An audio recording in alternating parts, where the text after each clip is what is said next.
There is a musical that's funny, heart-wrenching, and impossible to shake coming to Austin this spring. Dear Evan Hansen is on stage at Zach Theater April 8th through May 17th, featuring Grammy Award-winning music, including Waving Through a Window and You Will Be Found. Dear Evan Hansen is a 6-time Tony Award-winning musical for the digital age that the Washington Post calls one of the most remarkable shows in music theater history. Get your tickets now at zachtheater.org. Dewar makes denim and apparel that feel amazing and look great.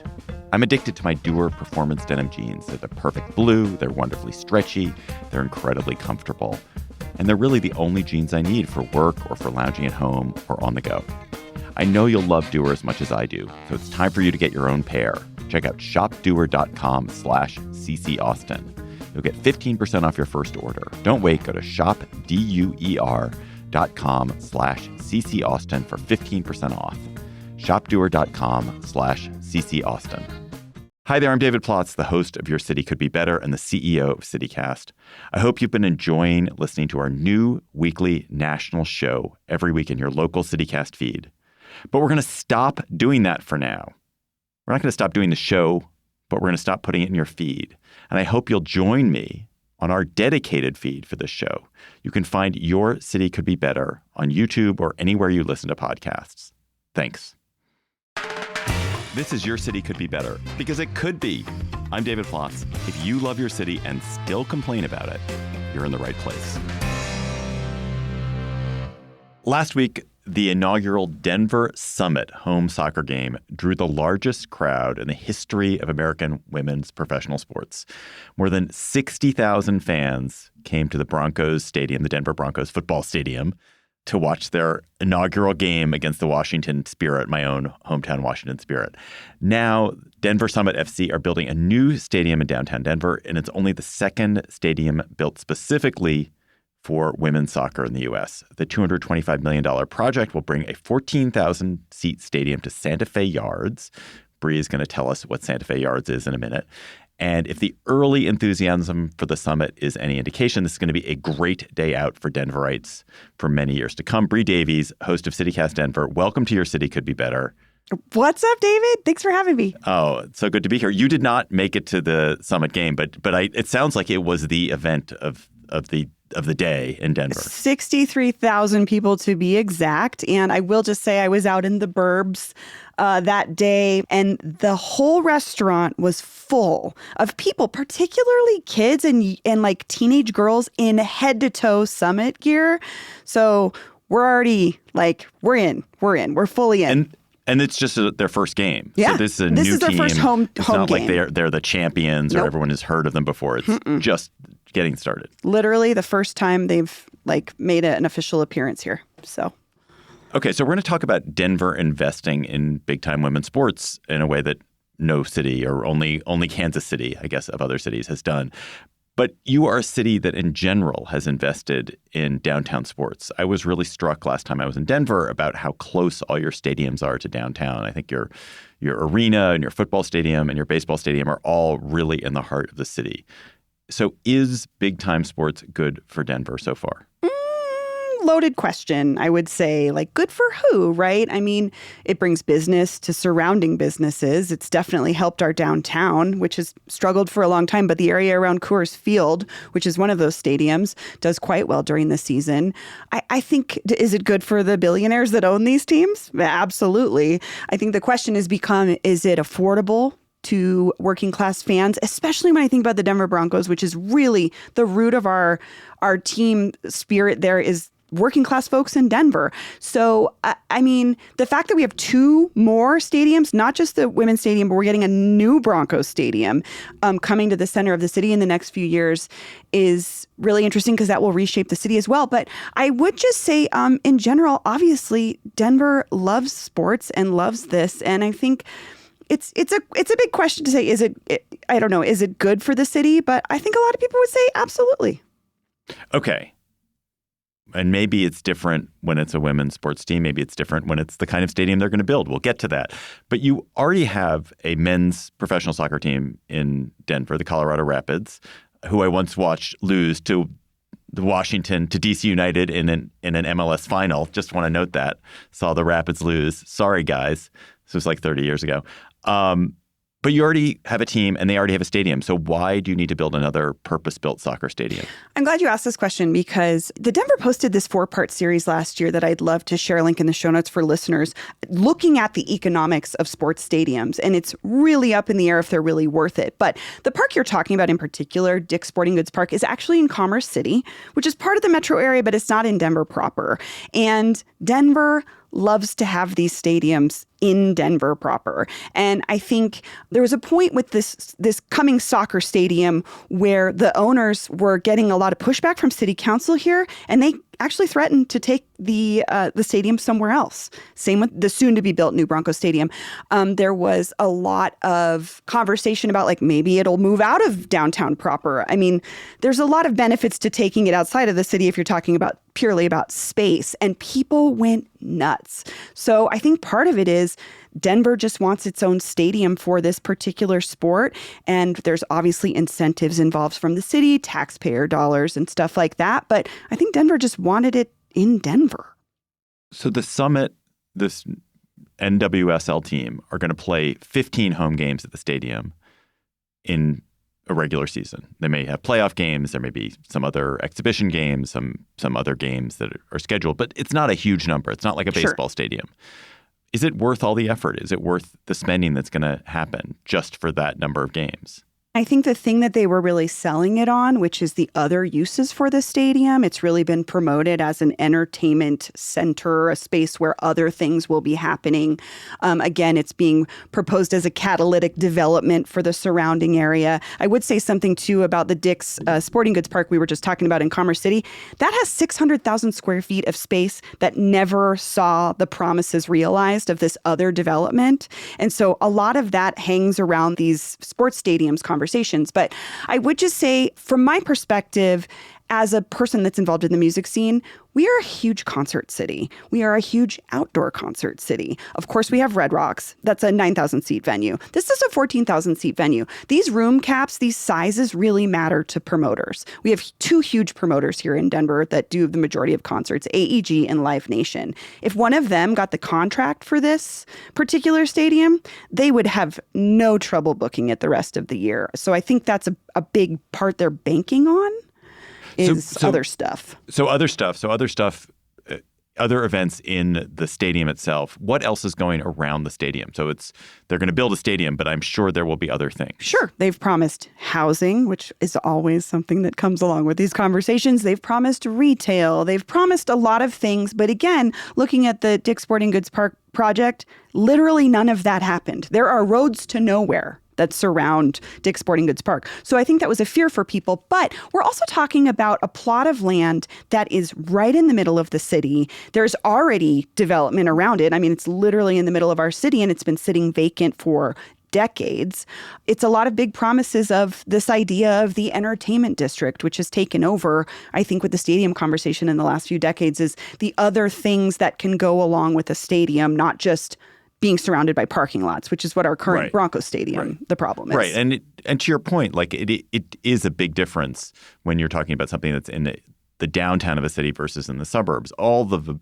In my city, all of the suburban big sports ventures that have ever been built, the big venues that have been built, have been dead zones because they put acres and acres and acres of parking around it. Like that's all that's there. And there's no reason to be there except the sporting event or maybe the concert. And they die or they are dead. They're dead when they're not being used. Yeah. But for downtown sports venues that are relatively dense and that are relatively close to other things and which don't have tons of parking, those tend to really develop alternative uses. Like people do put restaurants and breweries and other things next to them. Yeah, and that's the case with Coors Field, our baseball field, which, again, attendance is high, even though our team sucks, because people love to hang out at Coors Field. Like, it has great offerings when it comes to, like, beer and drinks and great places to sit and hang out in the sun. But that's a unique case in that it was built into a downtown area that already existed. We have another great example of the potential for things other than parking lots happening in Denver Center as well with Ball Arena, which is owned by Stan Kroenke. He owns a lot of stuff. We're calling this Cronkyville. He's got this huge plan to actually turn those existing parking lots around Ball Arena where the Nuggets play and the Avalanche play into a whole new neighborhood, housing. They're promising childcare, grocery stores, post offices. Like, again, all of this is promises. You can't make a lot of those things just happen out of thin air. But that is something that I think a lot of these folks are thinking about going on forward in the future. And that one hasn't been realized yet either. So it's really kind of a wait and see. But that's the hope. And I think for a lot of Denverites, that's the hope too, because what does a giant empty parking lot serve us in the middle of the city if you're not going to that event? Not much. Last time I was in Denver, I stayed in a hotel. My room looked over Coors Field. Yeah. Which is cool, it was right? Amazing. I mean, it was really cool. Yeah. That's for like someone visiting here. Is that a bonus to you? Like, do you? Well, I hate baseball, so not for me, but I do like sports. So it was kind of given one hand, taken the other. Who has been the driving force to build this women's soccer stadium? And sure. And did they have to overcome opposition to do it? So there's a couple things at play here. We can talk about the land portion in a minute, but I think Peyton Manning is one of the owners. I wouldn't say that registered much at all with folks. The mayor did has with been me. Did was in my notes. It did. I mean, I think it does for name recognition, but he didn't come up that much. He wasn't really like the face, for instance. Our mayor, Mike Johnston, has been a huge booster of this. Like, wearing the jerseys everywhere. Like, he's really been a booster for it.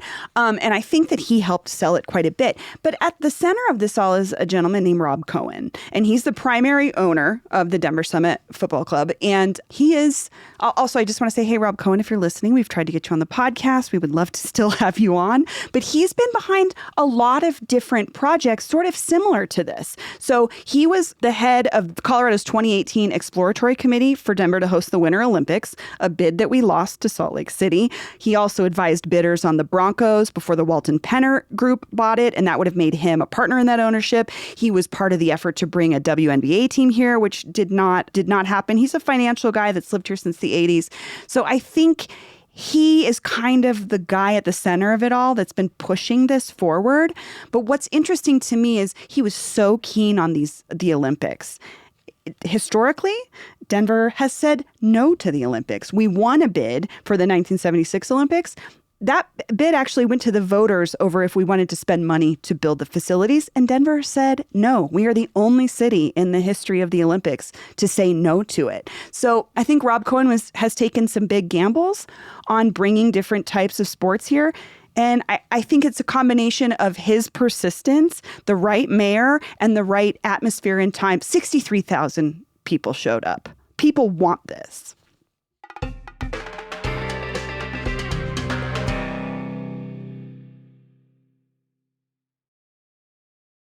Have you ever told a lie that got out of hand? Then you don't want to miss catching Dear Evan Hansen on stage at Zach Theater April 8th through May 17th. See what happens when one small lie snowballs into viral fame and Evan is forced to choose between the truth and the sense of belonging he's always craved before everything unravels. It's a story that's both funny and heart-wrenching. It's impossible to shake. And it features powerhouse songs like Waving Through a Window and You Will Be Found. This Grammy Award-winning music speaks to a generation who grew up online but longed for genuine connection. And music and lyrics are by Benj Pasek and Justin Paul, the EGOT-winning duo behind La La Land and The Greatest Showman. The Washington Post calls Dear Evan Hansen one of the most remarkable shows in musical theater history, and it is going to be on stage at Zach Theater. So get your tickets now at zachtheater.org. For nearly 50 years, Austin Community Foundation has been a trusted partner in local philanthropy for individuals, families, and businesses looking to do good in Central Texas. So they invite you to Austin in Common on Tuesday, April 14th at ACO Live Movie Theater. Austin in Common is your opportunity to gather as neighbors, donors, and change makers, demonstrating that when we come together, we can solve problems and create a vibrant and equitable Austin for everyone. 3 community leaders will share their personal stories, rich histories, and diverse experiences of living, working, and raising families in Austin. This is more than a fundraising event. It's an opportunity to connect, celebrate, and invest in a brighter future for the city we call home. Because no matter who you are or where you're from, we all have Austin in common. By attending or sponsoring this event, you're not just supporting a cause, you're strengthening the foundation of Austin itself. More details are at austinincommon.org.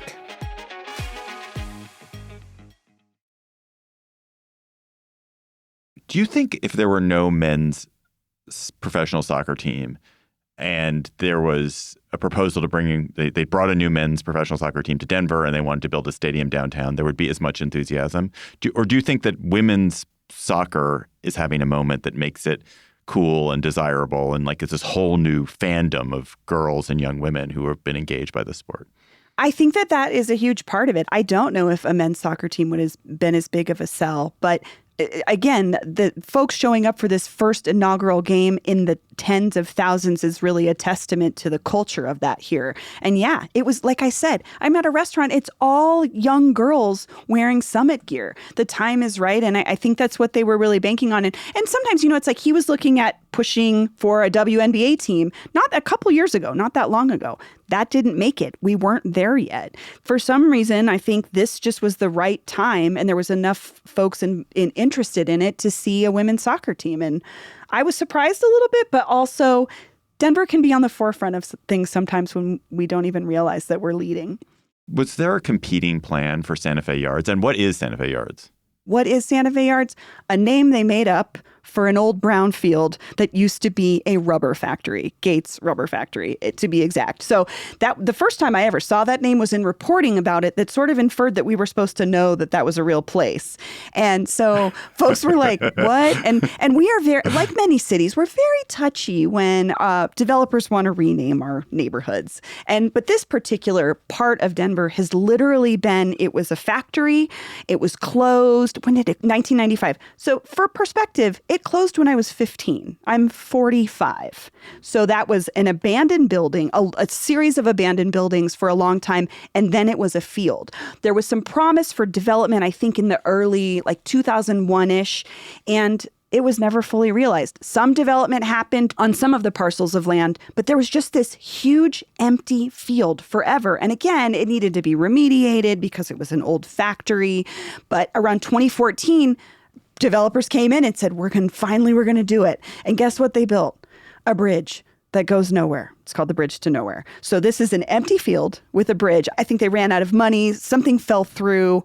People have been dying for anything to go in there. So truthfully, there was not a hard sell on where it would go. People were really excited about that aspect, actually. One thing that struck me about Denver, again, last time I visited, is that you have all kinds of wonderful former industrial space that's been repurposed into new urban life, into apartments, into breweries. Mostly it seems to be breweries or apartments. But in this case, you have a rubber factory. Why do you think Denver is good at repurposing its industrial decay into something that people want for a 21st century city? I am so glad you asked this because this is really a point of contention for us, especially those of us that have been here for a very long time. And it really depends on who you ask. In the 60s, Denver itself voted to demolish an entire Latino neighborhood under the guise of urban renewal. It was its own neighborhood, formerly its own city, Auraria. And the damage that was done to that community is still being felt today. There's displaced Aurarians throughout Denver. And then a few years after that, this urban renewal push crushed our downtown. We lost 27 blocks of historic buildings that were mostly replaced with parking lots. And the infill in the last 10 to 20 years, luckily, has filled in a lot of those parking lots. But how we view what is important here can be really tough.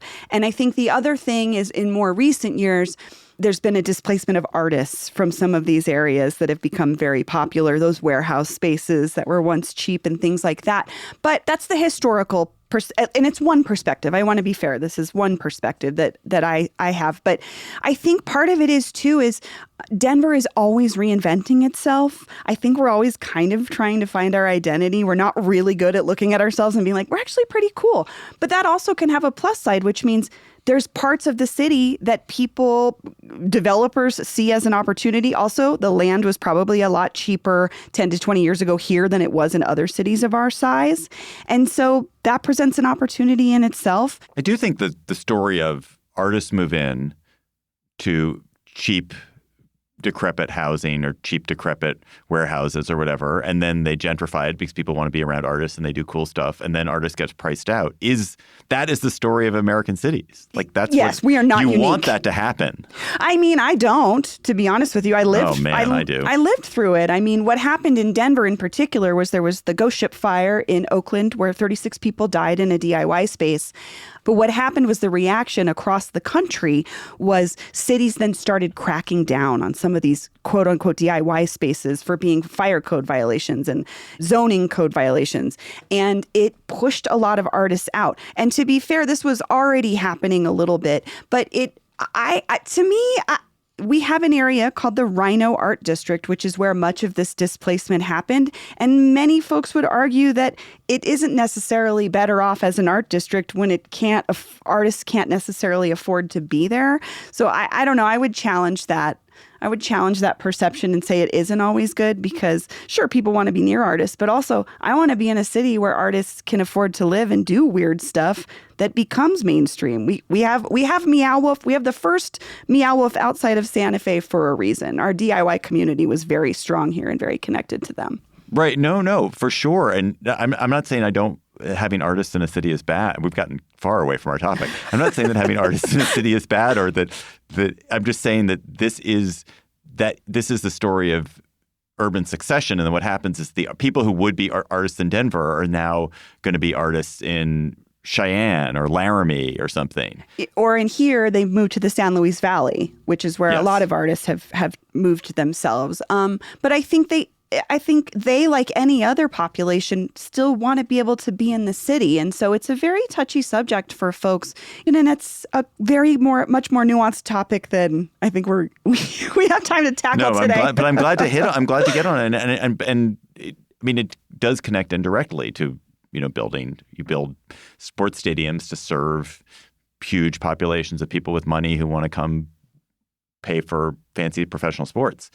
I wonder, with this, finally, to go back to the Summit Stadium, how much of this is the city funding a stadium and how much of it is private developers putting their own dime behind it? Sure. Again, great question, because this was a point of contention for folks. Denver, like many places, has struggled with affordable housing. And when the city wants to put up money towards something that's not necessarily necessary, like you said, there's existing stadiums here. It can be a hard sell. So Denver itself so far has put $70 million towards purchasing the land under the stadium. We will own the land under the stadium. And then some of that money will also go to infrastructure improvements to the surrounding area. And again, another criticism of this was, do we have to get a stadium to get infrastructure improvements? Like, we still need sidewalks. We still need roads. Some of this neighborhood has been disconnected to other close neighborhoods because of highway expansion and stuff. So it wasn't without contention, and it was a conversation City Council had for a long time and delayed the vote a couple times before that money was approved. So Denver in total so far $70 million, which means about, I think, $150 to $200 million from the private developers and the ownership group. So Bree, what can your city could be better listeners and other cities take away from this conversation about the Denver Summit Stadium that could make their city better? Sure. I don't want to rain on the parade. I think it's incredible. Again, the attendance was amazing. It's an incredible feat, especially for women's soccer. But I guess I would just say, though, is you have a choice more than you think you do. Our cities don't make these decisions on their own. So public input is important. Again, we said no to the Olympics. Like, the Olympics literally went to the ballot, right? This is more of this city council who represents us, the citizens, made these decisions. But again, it was not without delaying these votes so that there could be more conversation around it. Because I think that was one of the struggles for people was it felt like it came on really fast. Like, where is this coming from? And our mayor loves this kind of stuff. He has been on board with this stadium, with the Broncos stadium. Like, mayors are looking like any other politician to create a legacy, and he was a big booster of it. But the voters were represented through city council's actions. And so I guess I would just I hope folks take away that civic engagement matters, even when it comes to things where it's like, do we get a say in this? Do we get to say if we have this kind of a stadium? You absolutely do. But yeah, it was, it kind of surprised me, to be honest with you, but in a good way, that we were ready for this.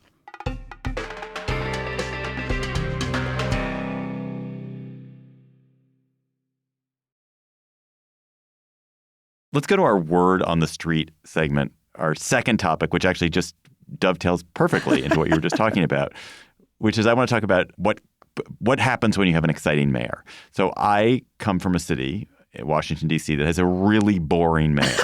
She is really aggressively boring, and she's leaving after 3 terms. Probably she will not have another job in politics because there's nowhere to go in Washington. She's been incredibly effective. Really great mayor in my view. But you in Denver have a telegenic, extremely ambitious, handsome mayor, Mike Johnston, who obviously longs to be a senator or governor or probably president. And so I guess my question to you is, all things being equal, is it good to have an egomaniacal, ambitious mayor because they will get things done so that they can be nationally celebrated?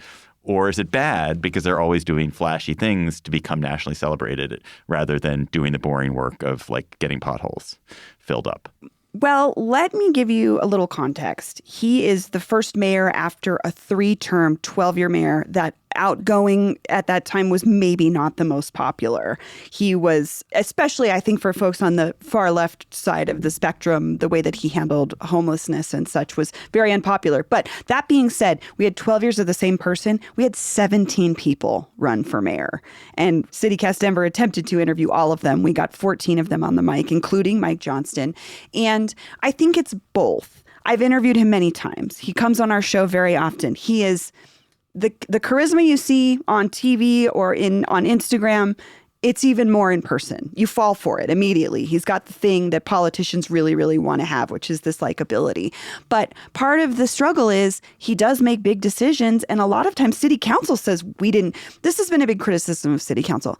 They're like, we don't hear about stuff until the mayor's decided it. They feel like there's not a lot of transparency in the decisions that he makes. He does seem to have the sort of Silicon Valley move fast, break things kind of behavior. And I would say it's good and bad. I'm not a huge fan of spending a ton of money on 2 brand new stadiums when we have these other perfectly functional stadiums. But at the same time, we have opportunities that clearly Denverites want. So I think while he's on the pulse of what a lot of Denverites want, he's also been highly criticized for this big show, quick moving. And I don't know if it necessarily, to get back to your question, I don't know. Part of me would love to have your mayor, honestly. I would love to have somebody I don't know that much about that's actually just like head down doing stuff. But at the same time, I love that we have a mayor that can speak to our personality and who we are. I mean, this man went to Washington to defend our right to be a sanctuary city. That's something that we're very proud of. So I think it works both ways. And I think the ideal person would be a little bit of both, but you kind of can't have a little bit of both. So we got Mike Johnston. Bree Davies, host of CityCast Denver. Thanks for coming on Your City Could Be Better. Listen to Bree every weekday on CityCast Denver. Thank you, David. This was fun.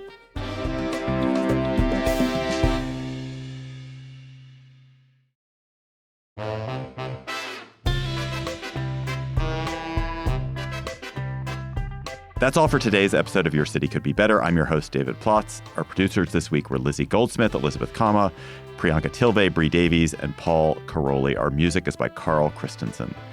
If you are enjoying the show, why not tell your friends, rate the show, leave us a review. We'll be back next week with another conversation about how your city could be better.